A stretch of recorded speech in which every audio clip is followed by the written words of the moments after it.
Hey, Spaz. What? The auto intro almost got me.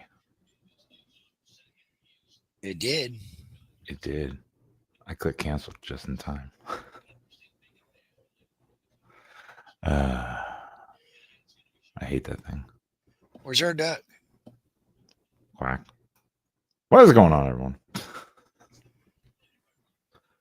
Welcome into the Oregon channel, right here on the Voice of College Football and the Oregon Ducks live show. As always, coming at you with some new information, different topics to discuss. And as always, I am here, Ben of Exploring Ben and Sam on YouTube here. You can find me there. And Spaz, how are you doing tonight? Yeah. Well, I'm just quacking about out here in Duckland. Being a Waiting cranky old for the man, next basically. couple of days. What are we? What are we? I've been away and a little off grid a little bit. So are we 10 and a half Saturdays or 11 and a half Saturdays away from football now? I don't know. It's under 75 days. Something around that range.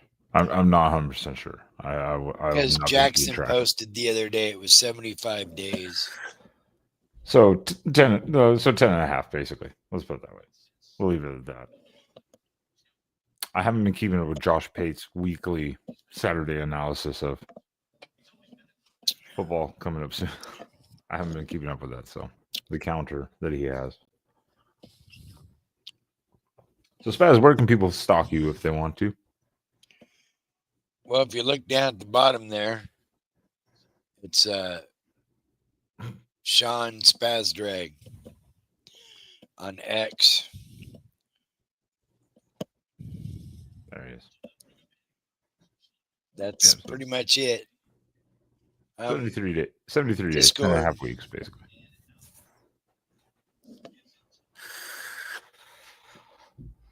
Well, Spaz, we have been off for a couple weeks, mostly because I was out of the country.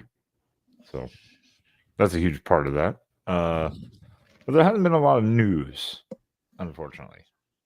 But we do have some good news coming up, right? Hopefully. Hopefully tomorrow, yeah, we have some good news coming. It's gonna be interesting because it's posted, and I didn't really realize it until earlier that definitely one of Oregon's top recruiting targets is committing tomorrow. I actually did not realize that until earlier. That's because he moved up his date. Well, I know. That's why I was kind of surprised. I was like, wait, tomorrow? What? It was supposed to be July 5th. Oh, okay. That's right. I was like, it's supposed to be like at least like the 30th or something, but you're right, July 5th. So, but last week after he left here, he decided that's when he went down to two schools. He said it's between the two teams and moved his commitment date up. Which is positive. It's not a 100% type of thing, but it's a confidence booster. Is after you visit a school and then you go, you know what? I've made up my mind. Confidence booster. Did you see today what happened today on social media? I got it. Again, I've been out of the loop a bit, so I have been trying to catch up. Today was a great day. It was. Please do explain while we take a look at Brandon Arrington and his choice between A&M. Our good friend and former guest, 26 class, Mr. Tristan Phillips. Oh, Mr. Phillips, yes. Was trolling our dear friends from the north once again on his social media. God, how did I miss that? I've been looking, I was scrolling through, and I did not see any of that. He was sitting on a water bucket that was upside down, so the W was down, and he was doing this.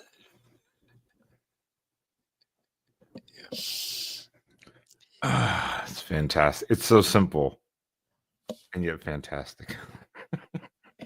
And he pretty much has said he's pretty much shutting down any of his recruiting. Well, that's interesting because we did ask him last time, and we did just a very general, like, hey, if you're going to do visits, by all means, do it. You have the right to go do that stuff. Take the opportunities to go visit the schools and stuff. Take the trips. And he was saying, like, he was going to be open to doing that, and I'm like, that's fine. I mean, every recruit should do it. I think, So, but that's funny if he's like, kind of like, nah, maybe I'm done. Like, that's cool. Yeah, he's pretty much committed 100% to Oregon. I like it. Very cool guest. I wouldn't mind having him on again. Once we know that officially, potentially is shut down, and see what his decision making was behind the scenes on that to officially shut it down. But yeah, Brandon Arrington tomorrow, out of the blue. Yeah, 'cause I was like, I didn't expect anything till early mid-July from a lot of people. So Brandon Arrington, big Southern Cal, or not, maybe not Southern Cal, but California recruit. Spring Valley, is that Southern Cal? I'm going to assume so. I'd have to Google it, but big California recruit. A lot of people want him. So we'll see tomorrow, huh, Spaz, about that, because Yeah. that'd be a good grab. And then we're expecting Jet Washington too soon, huh? Oh, hold on.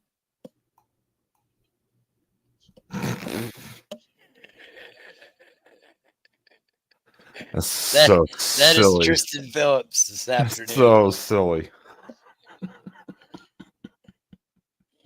22,000 hits on that already. Oh, that's so silly. But I like it. I like that he came back with a new one.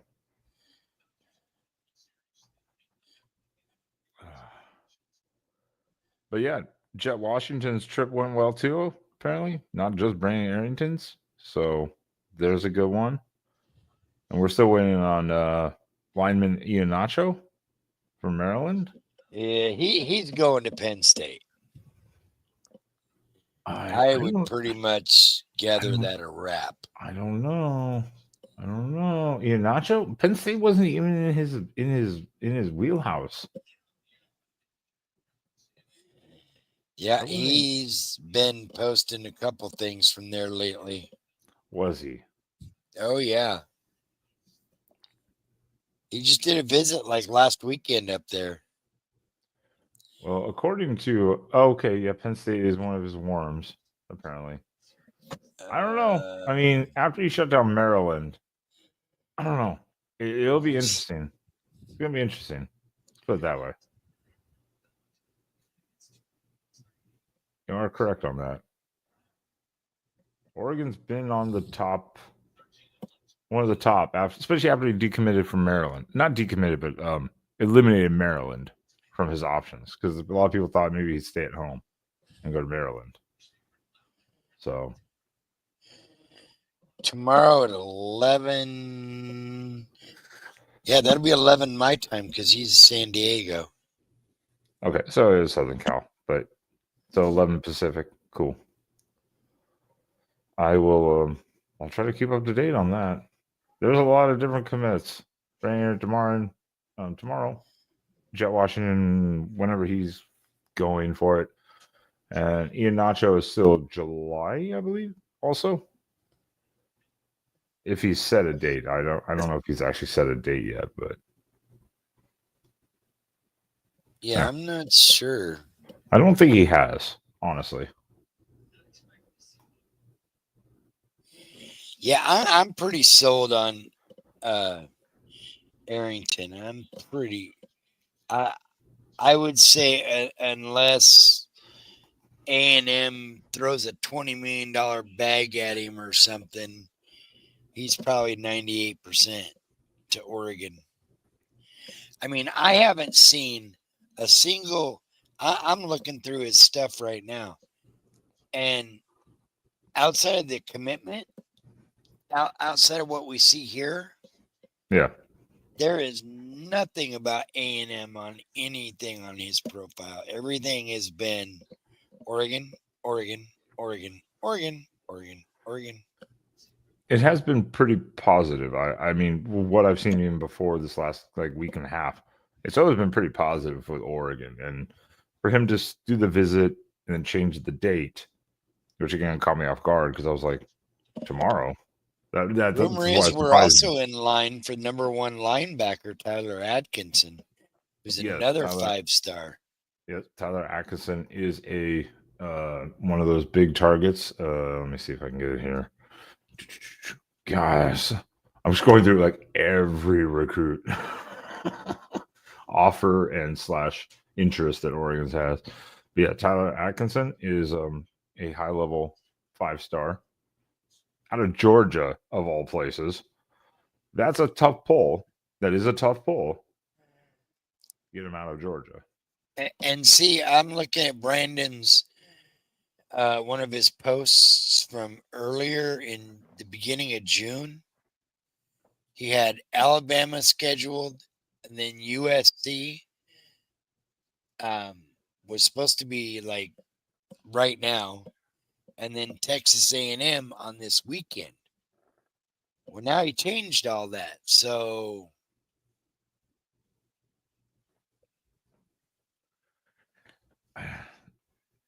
I can't. It's hard to keep up with recruiting sometimes because you just don't know what they're thinking, what they're doing, what a team says to them on these visits, and that's why it's so hard.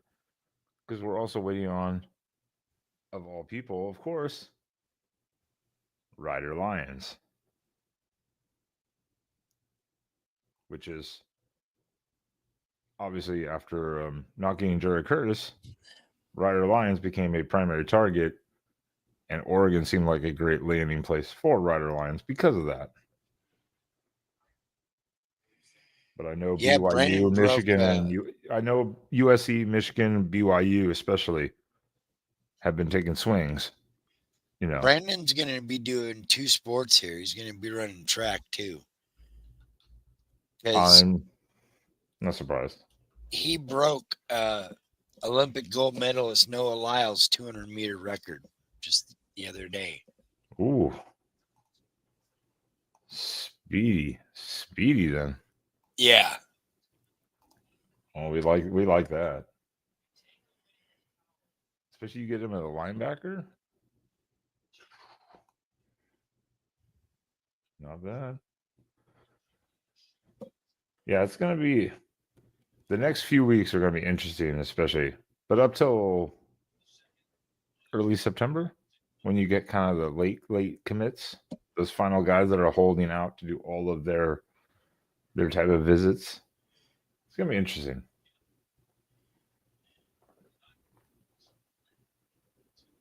But so 11 a.m.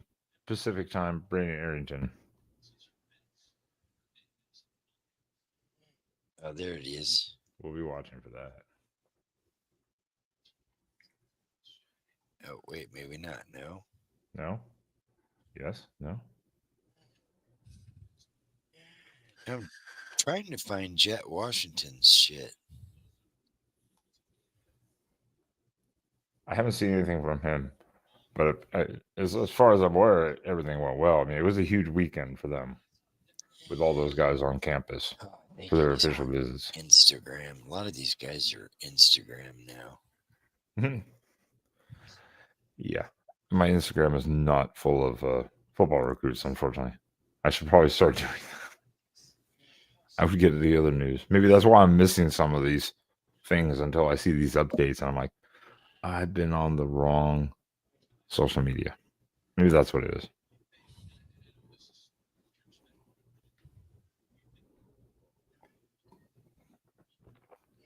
There it is.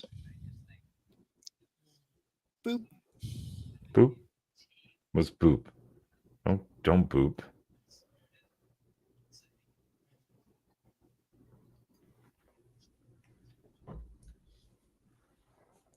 What do you see? What do you got? What you got?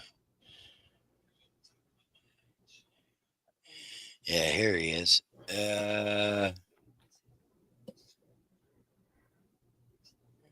Trying to see if he's announced when he's. I have not. Yeah, I have not heard anything about Jet Washington. Is he going to be a safety? I believe so. Yeah, that's the word. That's what I. Yeah. Okay. Yep, there he is, Jet Washington. Yep, safety. That's what he's listed as, and he was safety. I was like, I couldn't remember. Arrington's all around. Yeah, Arrington was both ways. He was like a receiver / corner / safety, DB essentially, I think. But I don't know if they were going to have him go both ways. Because on here, I think he was listed as a all-purpose or whatever. Was he just an athlete? Athlete, yeah. Was it just yeah? I think it was. I think it was just athlete. So he could do either way. Yeah. Just he's listed as athlete, so it was either way around. I think most people said receiver, but I could be mistaken. It depends on the coaching staff, I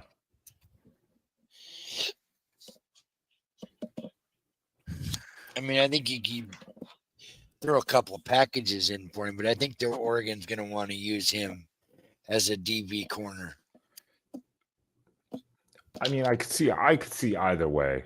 Because I do believe it was.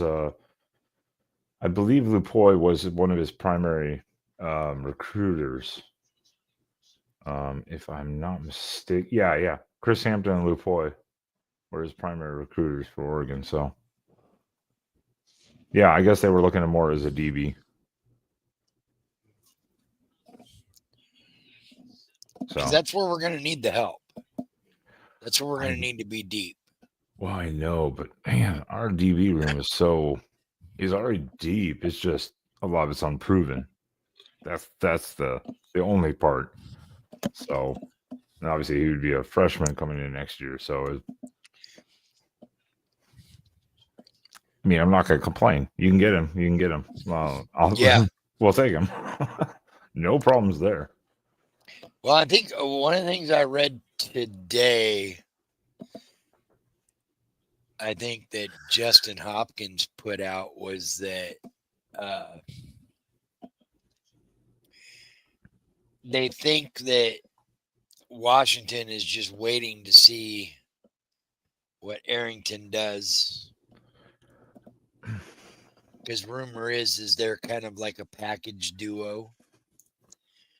They were planning on following each other. Yeah, but they also said that about Curtis and what's his name? The lineman. Iheanacho?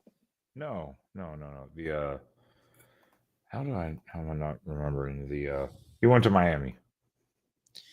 Oh yeah, I remember that guy. And they seemed like a package deal to a degree. And then Curtis went to Georgia, and then he ended up going to Miami.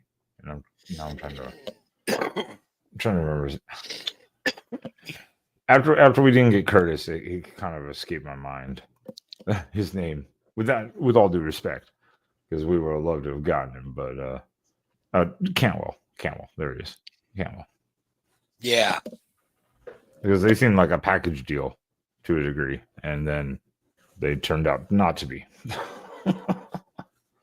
So you never know. You never know. But also it depends on they're looking at Oregon's depth, their roster, who they have, who they're looking at. Also, similar positions. The depth chart, all that stuff. They're looking at a lot of different things, not just NIL too. It's like, when am I going to play, etc., etc. So there's a lot that goes into this behind the scenes that we don't focus on either. Yeah. So it's understandable. We'll see what happens. But tomorrow, 11 a.m. Pacific time, 2 p.m. Eastern, Brandon Dash Arrington is making a commitment. We could use a commitment. We haven't gotten any really good news lately. We could really use one. And it's funny because we land a couple of these guys, and next thing you know, we're right back into the top 10 recruiting and with the least amount of recruits. And that's what people are forgetting. That's what they were saying on X the other day. Was like people forget that Oregon lands 2 or 3 of these kids that are projected to come here with Jet Washington and Arrington and whatnot. You land a couple of those, and boom, you're right back there. And yet we have like probably the least amount of actual recruits, whereas some of these schools had 30, 40 kids to get into that top 5, and we've got like 15. We technically, well, yeah, I can't say how many actual commits I mean, we that's have. just a random number that I'm throwing out there, but Yeah. I'm looking at it right now, 2026, as of right now, hard commits. So like, guys are not going to flip. Like Tredarian Ball, shut down his recruiting completely. Like you said, Tristan Phillips, also just getting Messiah Hampton, wide receiver, oh yeah, who's the 4-star. You've got Tony Cumberland, 4-star D lineman. who moved to Right. Eugene to finish his high school so he could be around the Oregon coaching staff. Yeah, Oregon has 2 great Eugene prospects. I'm going to butcher this one. Vilayami Moala, D lineman out of Eugene. 3-star, but good prospect. Good prospect. You got to take those, right? Yeah. And then exactly Tony Cumberland went to Eugene. And those are the hard commits, and right now Oregon is at overall 8 hard commits, ranked 37 overall. You get 2 or 3 5-stars, you immediately jump a lot. I don't think Oregon can get to top 5 again, but if they can finish in top 10, I think that would still be a pretty. After the last 2 or 3 years of recruiting under Lanny and staff, I think that would be pretty good. Well, and everybody's freaking out on social media. Oh, the Ducks keep losing commits and yada, yada, yada. What's wrong with Lanning's recruiting? And folks, it's the era of the nil, and you're not going to get 4-year commitments out of guys anymore. They want to come in, they want to play now because they know they can earn that money and move up to that next level quicker now than 10 years ago. So you're going to get a lot of flipping of commits. You're going to get guys transferring, and it's a little bit of a mess. So it makes recruiting a little more challenging these days. Also, good point is the settlement passed. Guess what? Those commits that you just had before, they haven't signed. They're just commits. The settlement has passed. That could change a bunch of those commitments decisions when it comes to signing day. So, just saying, we know how this goes. So what is that? Once they sign, they're signed or something? Or Well, once they're signed, they're signed. But these are just, everyone right now is just commits. They're not signed. They're just commits. right. So every school is good. Celebrate your number 2 class, That's cool. Number 1 class, whatever. It's going to change. It's going to change very quickly. Don't worry.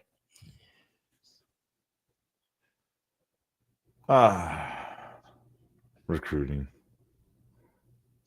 Gotta love it.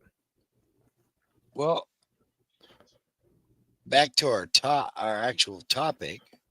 Back to it. We haven't gotten to it. Yeah, God we haven't damn, gotten we're to in it. 25 minutes anyway. I haven't gotten to it. And we were like 30 minutes. Cool. I haven't gotten to the topic. This is what happens every live stream. Every freaking live stream, Spaz. You know, Ben can't control himself. He's just You watch your dirty. I don't have any good clips to play. I can't do them on this air. All right, Spaz, let's go to the topic. Oregon's biggest hurdle in 2025. This can be very generic. It doesn't have to be one specific idea. It can be anything that you see or think of, or the chat, for instance, or in the comment section later on. What is Oregon's biggest hurdle in 2025? both sides of the line.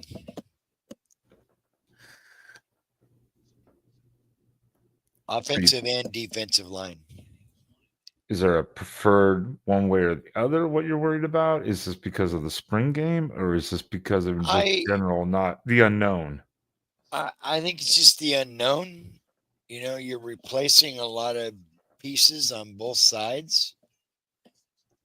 So, you know, you've got depth, which is a big major, but you don't have on the field experience yet.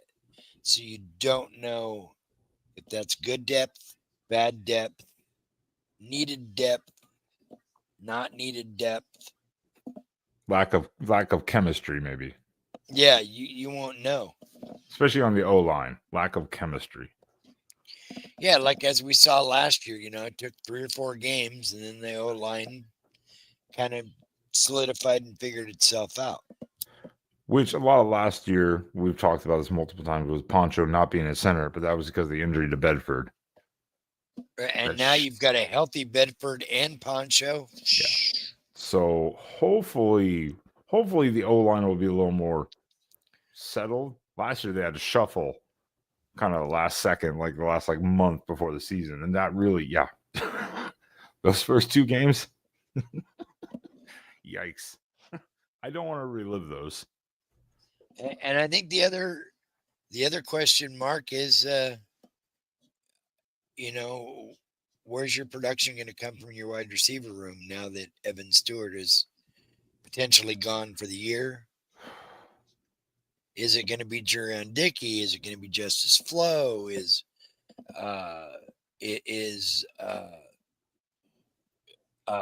Gary Bryant Jr. going to have a breakout senior season? Is DeCorian Moore going to be your number one priority? Being a freshman, probably not. But I mean, does Sadiq have to be almost your number 1 or number 2 in the sense of receiving totals, like yardage wise, as a tight end? If you can get 1,500 yards and a dozen touchdowns between Sadiq and DeCorian Moore and anybody else, then you might be in good shape. Your cheerleader fan is back. Really? You know, I was gonna say O-line was my kind of about chemistry, but I felt better knowing that Poncho and Bedford were gonna be there, and they have the off season. D-line after the spring game, I felt a little better. I know that was 1s against 2s and 3s, kind of a mixture. Felt a little better. Wide receivers, I actually felt was gonna be good because I think there's enough depth that between all of them, I don't think it'll be a problem. Yes, Penn State will be tough. Huskies could be difficult. We're going to see how they look 3, 4, 5 games of the year, especially before the rivalry game at the end of the year. I actually was going to say it was going to be quarterback. Seems a little cliche, but we're assuming it's Dante Moore, right? We've talked about this before. Austin Novosad has never started a game in college. Dante Moore has only started 4 to 5 and got benched because of decision making. And I'm wondering if he has learned enough with the toolage of Will Stein to not force the ball, because he may say, hey, I have Kenyon Sadiq and DeCorian Moore. I'm just going to throw the ball to them. and make bad decisions. Don't take the easy reads and make bad decisions. So I'm kind of, it's cliche. I get it. But quarterback is the most important decision making position on the field, right? Yes. So it's cliche, but at the same time, there's a difference between throwing 25 touchdowns and 4 picks or 20 touchdowns and 20 picks. There's a huge difference. So, and Oregon's success over the years has been relatively good to great decision making on a quarterback. So, Yeah, I think we're all right there. I think Running either back way, room's solid. that we've seen with Will Stein through either Bo Nix or Dylan Gabriel, I don't think there'll be a problem. But if shit hits the fan, What's going to be the most important, offense or defense this year? Ooh, that's a good question. That's a good question. Are we going to rely on our offense or more to rely on our defense? I think we're going to be more set to rely on our defense, but I also think the offense can surprise people. We're so deep at virtually every position offensively, and I think our only issue defense is still maybe in the backside safety and corner. But I think with Iffy and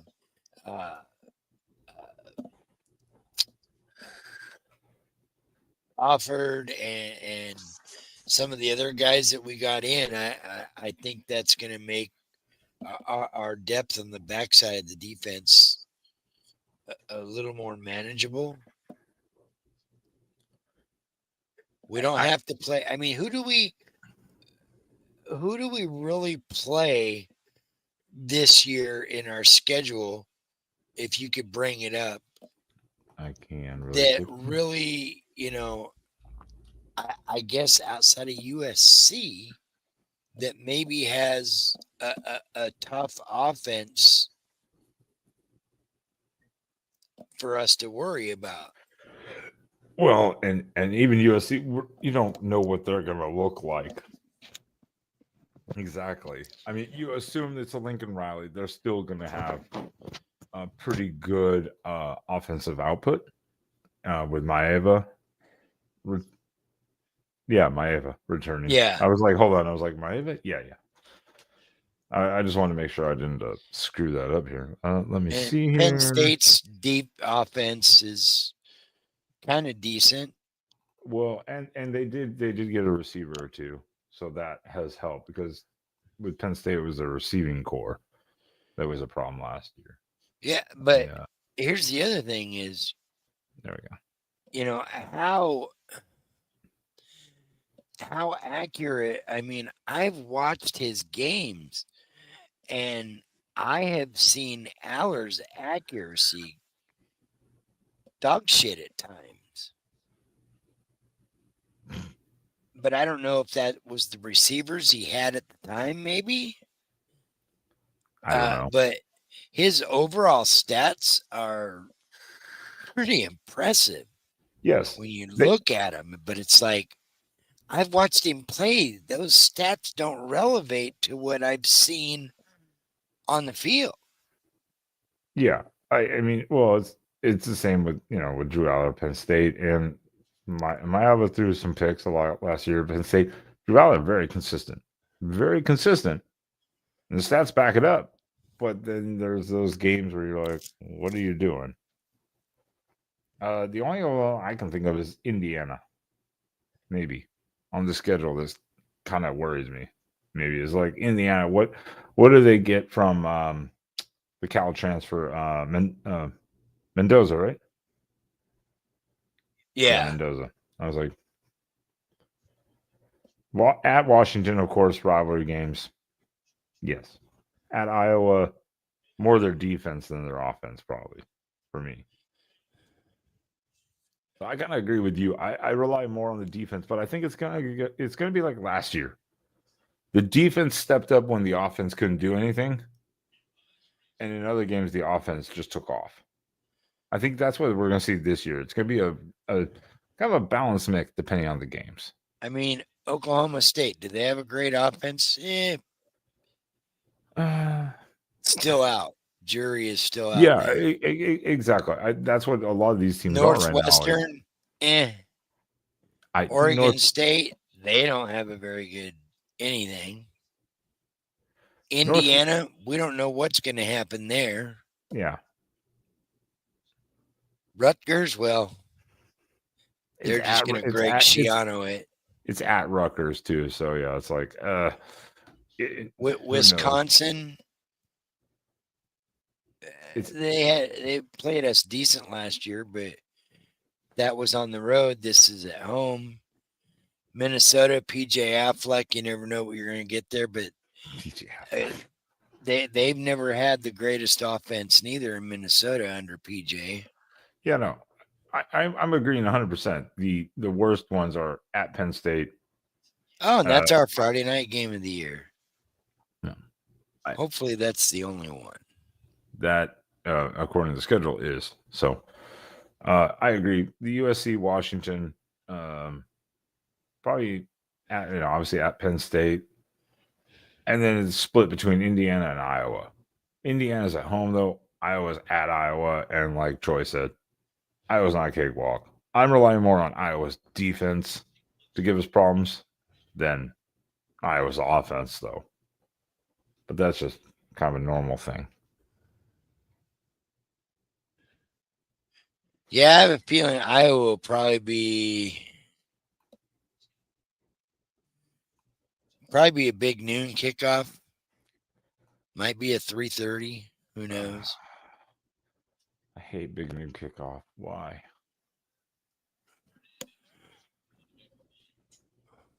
That's just me, though. I hate big noon kickoffs. We're going to find out real soon. You know. How you doing, Clint? Look at our Beaver. Look at our old resident Beaver fan. How you doing, Clint? It's been like a month or so since I've seen Clint around. He's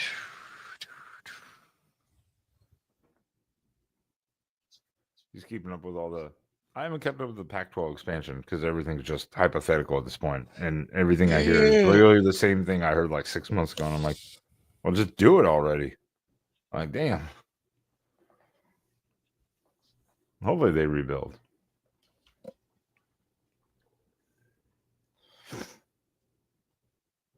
Yeah.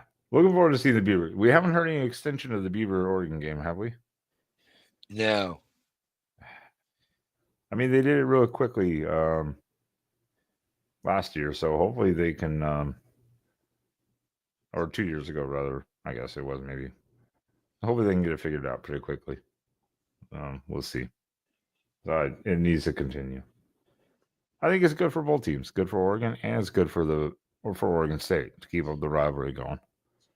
Gives Oregon State versus Oregon, and gives Oregon, continue. I think the rivalry is important. I want it to continue. I know some people are like, who cares? But I'm like, why? Why don't you want to play Oregon State? The hell?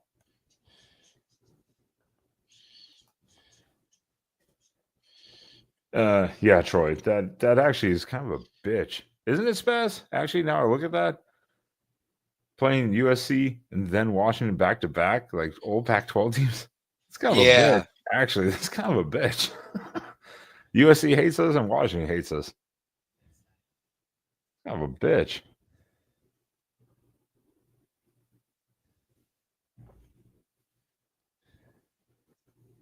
Washington's more of a rival than USC, but USC hates us and we hate USC. So at least we have USC at home. And USC fans hate that because they're complaining about it.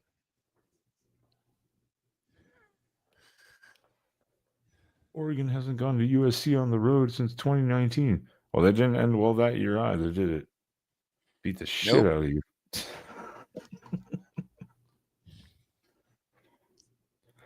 Yeah,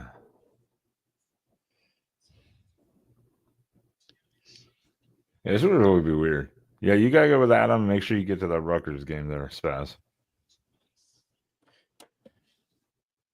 Maybe that'll be that'd be a hell of a jump. That's as far as you can go almost. Almost literally as far as you can go outside of like Miami, Florida. Maybe. Obviously, we're not playing Miami, but you know what I mean. Unless Adam's legitimately buying my plane ticket, there ain't no way I'm making it. That's not gonna happen. And I'm coming back from El Salvador the day after that. So, like I said, I may be able to watch this game from there. And that, yeah, I'm not making that week. That's just the week that is set. I had nothing to do with that. That's Sam's schedule. Blame him, not me.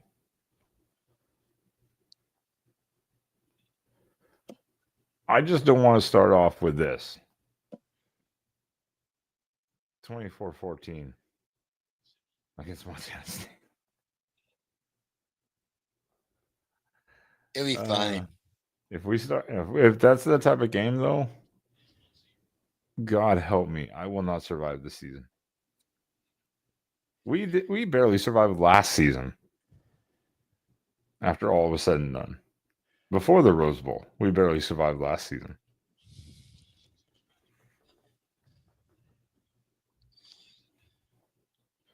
So I don't know.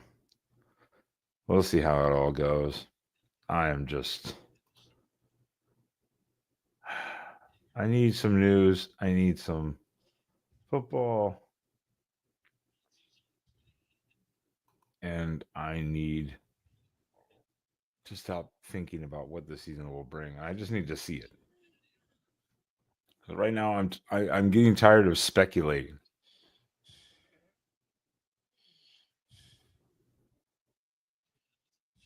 Because we have our ideas, we have our views, we have our vision, we have our thoughts on position groups and play calling and all that stuff.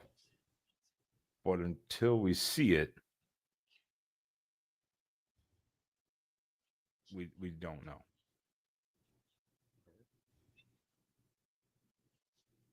Like it's bad. So this year, are you more confident in this team this year than last year?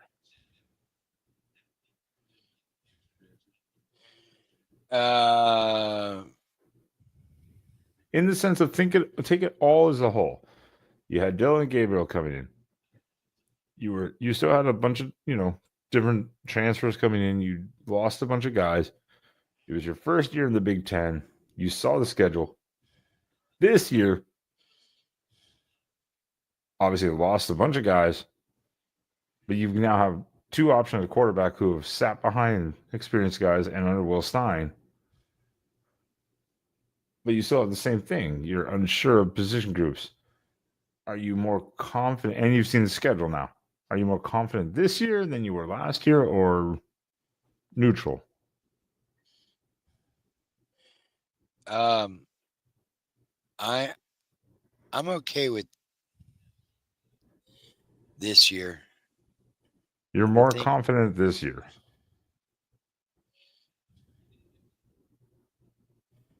No, I'm actually more.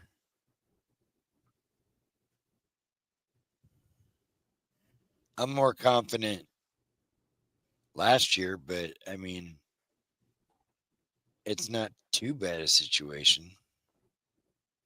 I mean, I understand where you're coming from a little bit. I get. If I look at the schedules, I'm about neutral. I'm as equally confident this year as I was last year. And last year, we didn't. No one here guessed undefeated in the regular season. This year, I'm not guessing undefeated. I'm not doing that. That's not how it happened. But seeing the schedule, I feel about the same way as last year, where I'm like, I could see 2 to 3 losses potentially. Even last year, we're like, I could see it, especially how last year started. So I don't know. I'm kind of I'm pretty neutral. I could easily see a couple games going sideways, like we just talked about.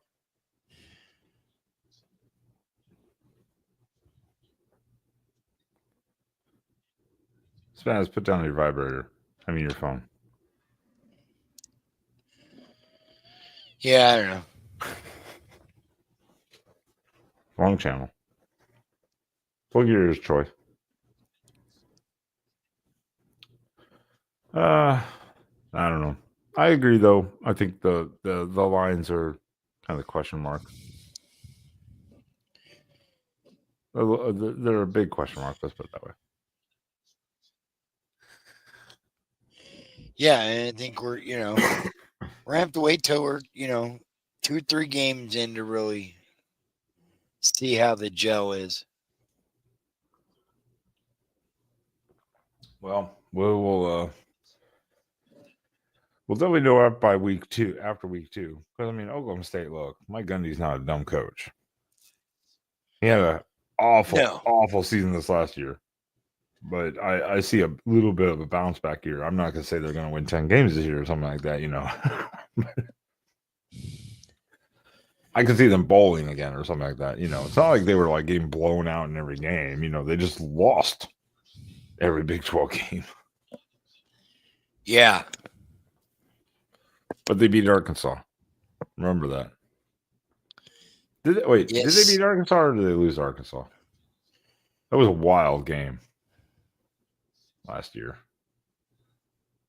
I don't remember now. Yeah, it was wild. Either way. All right, Spaz. So we got Brandon Arrington tomorrow, 11 a.m. Pacific, 2 p.m. Eastern. Anything else you want to touch upon tonight, real quickly? No, I think that's it. That's it? Yeah, we'll see what happens tomorrow and go from there. That's right. Well, then, Spaz, where can people follow you if they want to again? Spaz Drag on Twitter. If you scroll up to the top, you got the others. Jackson put all our links out there. My daughter's calling me from labor and delivery. Ooh, I wouldn't answer it either. She probably had her kid today. She was supposed to. Like I was supposed to. I have no idea, but maybe. We'll find out. Hold on a minute. All right. Well, then, I'm just Ben of Exploring Ben and Sam right here on YouTube and also Exploring Ben on Twitter or X. And I'll see most of you maybe on the Sunday Night Show if I'm not fired. You won't see me. If I'm not fired also. So, protest my replacement because, do it. We'll get into that on Sunday night. Hang on a minute. So, everyone, thanks for joining. Drop your comments in the description of this video later on if you have a different thought on the biggest hurdles for Oregon coming up this season. Other than that, appreciate you guys coming in and hit that like on the way out. Have a great night, everyone. We'll see you guys probably next week with some recruiting news. Have a good one. Quack.